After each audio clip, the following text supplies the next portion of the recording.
Hi guys, નમસ્કાર. હું છું આપનો મિત્ર નરેશ બિલવાળ.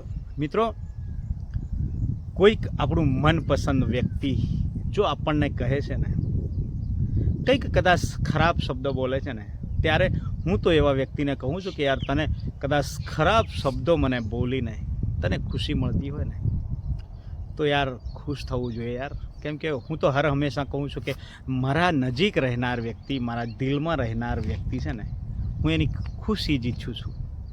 હું હર હંમેશા એને ખુશ દેખવા જ માગું છું. જે મારા દિલની નજીક રહે છે ને, એવા લોકોને હું ખુશ દેખવા માગું છું. કોઈક વ્યક્તિ મને કદાચ ગાળો બોલીને ખુશ થતું હોય, એના મનને શાંતિ મળતી હોય, એને મજા આવતી હોય ને, તો રોજે ગાળો દે યાર. હર હંમેશા કાયમ ગાળો દેતું રહે, એવું હું એને કહું છું. મને કોઈ ખોટું ના લાગે યાર. કેમ કે કોઈ વ્યક્તિ આપણને ગાળો દઈને, ગાળો બોલીને પણ ખુશ થઈ રહ્યું છે, તો યાર એનાથી વિશેષ શું હોઈ શકે છે? કેમ કે આપણે ખુશી તો આપી રહ્યા છીએ. આપણને ગાળો દેવાથી શું ફરક પડવાનો? કોઈ જ ફરક નથી પડવાનો યાર. પણ એને તો ખુશી મળી રહી છે. હું તો એવા વ્યક્તિઓને, દરેક પ્રકારના મારા સાથે જે પણ જોડાયેલા વ્યક્તિઓ છે, દરેક પ્રકારના લોકોને કહું છું જે મારા સાથે જોડાયેલા છે, એમને કહું છું કે યાર, તમને મને ગાળ બોલીને તમને ખુશી મળતી હોય તો ગાળો બોલો. તમે મારા સાથે વાત કરીને તમને ખુશી મળતી હોય તો વાતો કરો. કદાચ મારા વિશે ખોટી વાતો કરીને તમને ખુશી મળતી હોય તો ખોટી વાતો કરો. મારી પ્રશંસા કરીને ખુશી મળતી હોય તો પ્રશંસા કરો. મારા વિશે નેગેટિવ વિચારીને ખુશી મળતી હોય તો નેગેટિવ વિચારો. તમને જેમ ઠીક લાગે, તમને જેમ યોગ્ય લાગે ને, તેમ યાર મિત્રો. કેમ કે હું તો એવું માનું છું કે હું કદાચ કોઈની ખુશીનો એક ભાગ તો બની શકું છું. કોઈના ચહેરા પર સ્મિત તો લાવી શકું છું યાર. એનાથી વિશેષ શું હોઈ શકે છે? કોઈને ખુશ કરવું ને સાહેબ, એ પણ એક કલા છે. કોઈને ખુશી આપવી ને, એ હું દુનિયાની બેસ્ટ વસ્તુ માનું છું. એટલે ઘણા એવા લોકો છે જે કહે છે યાર, નરેશભાઈ આ કરે, નરેશભાઈ તે કરે, નરેશભાઈ આવું કરે, નરેશભાઈની ટીકા કરે.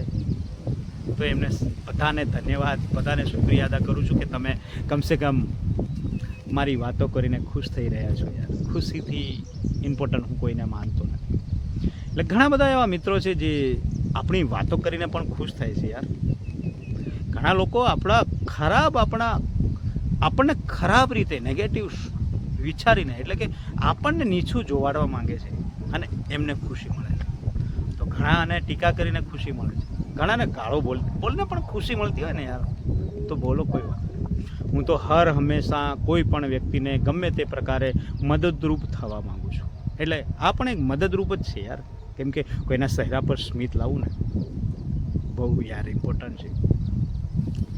એટલે કોઈ પણ વ્યક્તિ હોય, એ મારા મિત્ર હોય, મારા દુશ્મન હોય, મારા ફ્રેન્ડ હોય, મારા નજીકના લોકો હોય, મારા સગા સંબંધી, દરેક લોકોને કહું છું કે હું તમને જ્યાં પણ જરૂર પડું, મારી જરૂરત તમને ગમે ત્યાં પડે તો હું અવેલેબલ છું.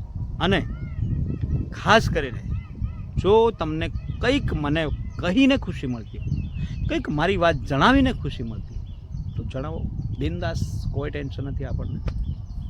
હર હંમેશા હું કોશિશ કરતો રહું છું કે મારા દિલમાં રહેનાર વ્યક્તિ, મારી નજીક રહેનાર વ્યક્તિ, મને જાણનાર વ્યક્તિ, મને ઓળખનાર વ્યક્તિ, બધા જ ખુશ રહે. આ દુનિયામાં યાર ખુશ રહેવું ખૂબ જરૂરી છે. જીવન સારું જીવવા, એક બેસ્ટ જીવન જીવવા માટે ખુશી આપણા ચહેરા પર હોવી જ જરૂરી છે યાર. એટલે કદાચ આ ખુશી છે ને, દરેક લોકોના નસીબમાં નથી હોતી. દરેક લોકો છે ને ખુશ નથી રહેતા યાર. ઘણા લોકો પાસે બધું જ છે, ધન દોલત સંપત્તિ બધું જ છે, સમજી લો, નામ પદ કદ બધું, એટલે A to Z બધું જ છે. છતાં પણ એ લોકોના ચહેરા પર ખુશી નથી આવતી. એટલે ખુશ રહેવું ને યાર, એ કંઈક ગજબની વસ્તુ છે. એટલે એના હિસાબે જ હું કહું છું કે યાર, કદાચ મને લઈને કોઈ પણ પ્રકરણ, મારી કોઈ પણ વાત એવી હોય, કોઈ પણ મારા વિશે કોઈ પ્રકરણને લઈને જો તમને ખુશી મળી રહી છે ને, તો વધારે ખુશ થાઓ, વધારે કોઈ. અરે મને સામે ચાલીને કહી દેજો, નરેશભાઈ તમને તમારી આ વાત કરીને અમને ખુશી મળે છે, કોઈ વાંધો નથી ને તમને, તો હું બિંદાસ આ સોશિયલ મીડિયાના પ્લેટફોર્મ પરથી કહું છું કે યાર, બિંદાસ તમે કહો, જે પણ તમારા મનમાં આવે કહેતા રહો, ખુશ રહો અને મસ્તી મોજ જીવન, એક બેસ્ટ જીવન જીવી જાઓ યાર. એનાથી વિશેષ કશું જ નથી કહેવું મારે. મિત્રો જો તમને મારા વિડીયો ગમતા હોય તો મારી ચેનલમાં અવારનવાર આવા વિડીયો આવતા રહે છે, તો મારી આ સુપરસ્ટાર દેશપ્રેમી ચેનલને લાઇક શેર સબસ્ક્રાઈબ કરો મિત્રો. બાય બાય દોસ્તો, ફરીથી મળીશું નેક્સ્ટ બ્લોગમાં.